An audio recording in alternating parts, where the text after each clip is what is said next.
Hi there, this is Megan Mitchell with Agents of Change Social Work Test Prep, and we're here today with a re-record of one of our very first social work shorts, and that is on termination.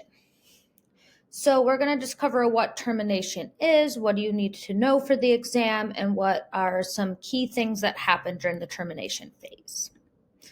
So first we're going to start with what is termination. Termination is very simple. The termination is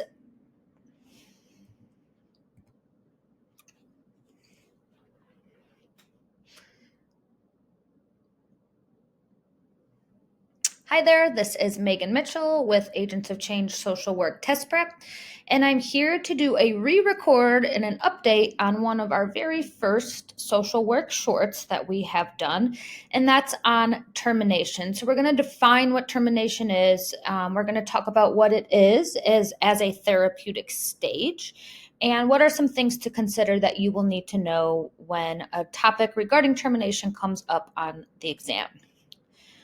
So first, we're going to go ahead with defining what termination is, and this is for purposes of the exam. Termination is signaling the close or ending of the therapeutic relationship. Simple as easy as that. Generally, it's a phase, right? So it would not be a one-time thing. That would probably be referred to as the final session, but we know that in certain situations, in certain settings, we don't have that luxury. So ideally, it's going to be mutually agreed upon, right? The client has met treatment goals and services are no longer needed. That's in a perfect world. However, a client can terminate at any time. So you might have a client that says, this is my last week, I'm not coming back anymore, right? That is part of the right to self-determination as well. It should be discussed early and often. People say you should be talking about termination when the client walks in the door, or just what that will look like. So everyone has a different preference of how they're going to talk about termination, but you need to prepare for what the ending of treatment will look like. How are you going to terminate? What does that look like for frequency? What will they do outside of the therapy or the therapeutic setting or whatever setting that you're in? And there's mixed feelings that come up. Some people are really proud and joyful and confident once they get to the termination session or termination phase, and they've made a lot of progress. But other people, it can be kind of scary, right? Or challenging. I'm not ready to do this. Like starting this whole process over is really scary if I have to do it again, or I can't do this on my own. So support your clients. This is right. Very good person-centered therapy. Meet them where they're at. Meet the client where they're at and support them through whatever is coming up for them during this phase. So this is a summary. In the Social Work Code of Ethics, there's a whole section on termination. I encourage you to read it. You don't need to know word for word, but you need to know what ethically needs to happen when we are working through termination with a client. Services should be terminated when the relationship is no longer needed or no longer serves the client's interest. So you should not just be seeing them just because it's fun, right? There should always be a therapeutic reason why the therapeutic relationship continues to be necessary. We should avoid abandoning clients. This is exact language from the Code of Ethics. It should be done in a way that minimizes negative effects. So we don't want to just say, okay, today's our last session without any sort of discussion or any sort of referrals, because that could actually cause a lot of harm to the client, and that could lead to more negative outcomes than what we were expecting. If needed, a continuation of services should be arranged. This could be referrals outside of where you're at. This could be a variety of different ways. In a fee-for-service setting, if a client has an overdue balance, so if they are paying you some sort of money to be seen, you can terminate if it is in your policies that if there is an overdue balance and they're not paying. However, they need to be made aware you have a balance, you need to pay the balance, or we're going to have to figure out a different scenario where you can continue to get your services. We should also always make sure we're not terminating if a client is a danger to themselves or others. That would be unethical if we terminate when we know that a client is danger to self or others. And if we are terminating for non-payment, we need to let them know what this means. It's usually in your practice policies, your agency policies. Sometimes you might not be the one having this conversation. There might be a billing person, but there's many different arrangements that could happen if a client is not paying, but you can terminate because of this. Other things to note, this is directly from the Code of Ethics, which of course I'm going to just reiterate. Please read the Code of Ethics. Services should not be terminated to pursue relationships with clients.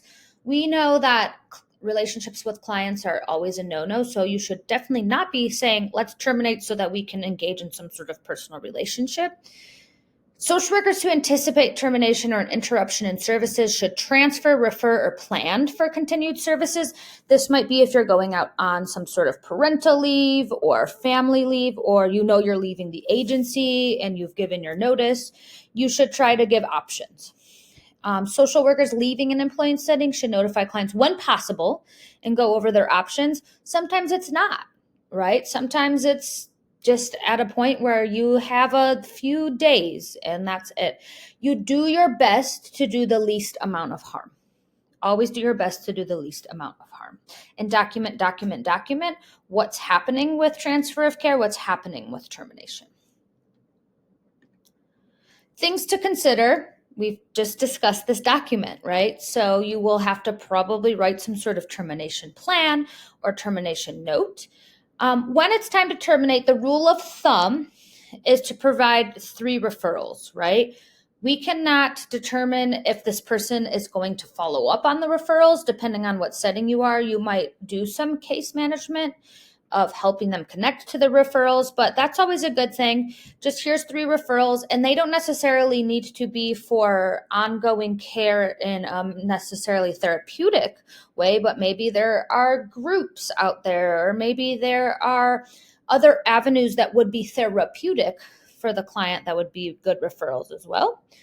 It's normal for clients to feel anxious or worried or sad, or just it's a lot. It's a loss, right? It can be a loss. So make sure that you're just processing that with the client. And you as the clinician might have feelings and thoughts that come up.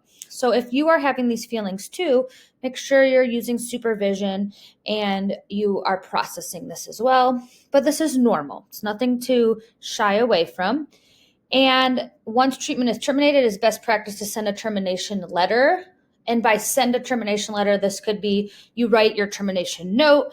Your client should know that the therapeutic relationship has officially ended.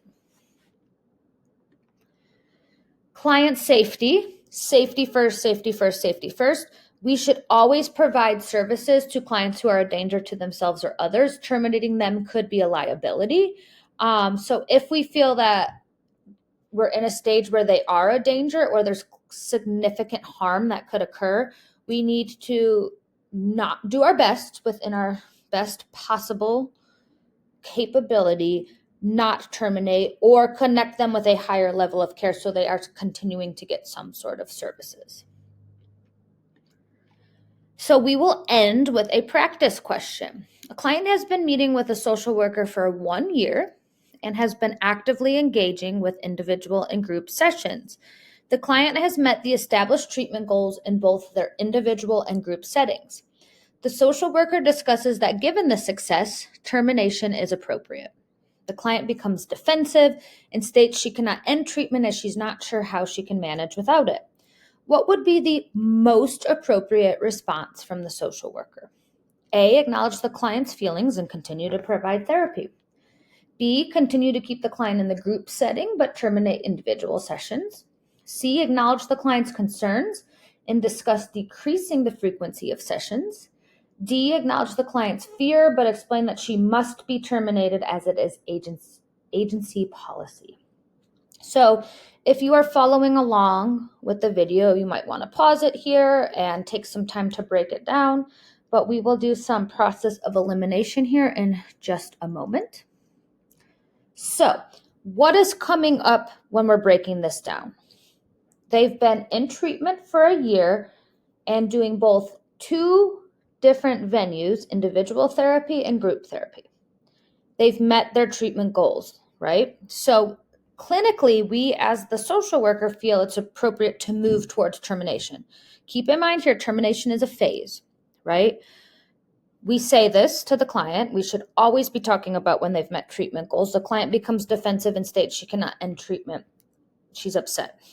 Normal, right? Especially if there has been a pretty intense frequency of this client coming. So what should we do? So B is going to be out process of elimination, continue to keep the client in the group setting, but terminate individual sessions. Clinically, there's nothing here that says that we still need to continue with the group setting. So just allowing them to stay in the group setting just for the sake of being in it is not clinically appropriate, and it would not be an appropriate step here. So B is out. What else can we go ahead and rule out? So acknowledging is always a good thing. So 3 of our choices here are acknowledging, but what we do after acknowledging is the next step of where we need to go. So I am going to rule out A, acknowledge the client's feelings and to continue to provide therapy. I'm going to acknowledge it, but clinically we are the experts, right? We're just not going to allow someone to keep telling us, I want to keep coming if there's no treatment goals to work on.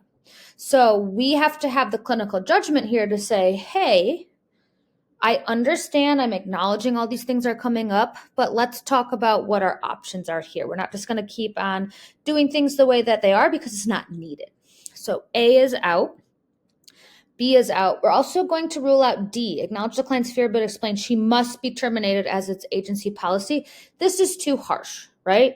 We are going to move towards termination, but this is not meeting the client where they're at, right? It's not being very client-centered. If a client's saying, I can't end, there's a lot of feelings coming up, and just saying, well, this is policy, you have to, that's not being very strength-based. So the correct answer here is C. Acknowledge the client's concerns and discuss decreasing the frequency of sessions. So this might mean, hey, you've been coming to see me weekly. Let's start to taper down. That's a really good way to try to move towards final termination, but in a way that's still giving the client some of their therapeutic needs, but moving down to see if they can handle this frequency. So I have moved down to every other week with clients. I've moved down to once a month, and then you can move to as needed if that's appropriate. So you want to acknowledge this and discuss decreasing. That's a good first step given where the client is at in this scenario.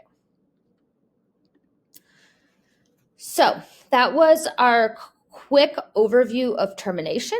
If you are looking for more ASWB study content, we have something for everyone. Please make sure you're subscribing to our channel so you're getting updates.